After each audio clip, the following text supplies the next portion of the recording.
విష్ణు సహస్రం వాళ్ళు చెప్తాడు, ధర్మాది ఈ లోకానికి ఎవడోయా, నువ్వు మధ్యలో ఇచ్చావు, మధ్యలో పోతావు, లోకంలోకి వచ్చావు.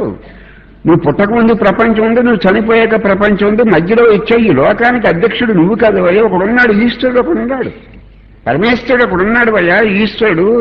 వాడు ఈ లోకానికి అధ్యక్షుడు.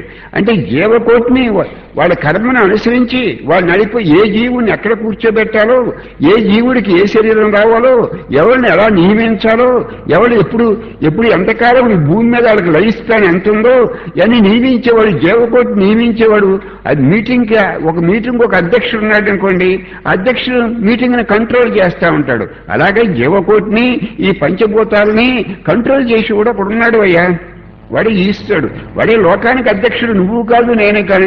లోకాధ్యక్ష ధర్మాధ్యక్ష, నువ్వు అనుకున్న ధర్మం కాదు, ఆయన చెప్పింది ఇది ధర్మం, ఇది అధర్మం, ఇది సత్యం, ఇది అసత్యం అని. అంటే మనం ఏం చెప్పడే, వాడి ధర్మాన్ని నిర్దేశించేవాడు ఆయన.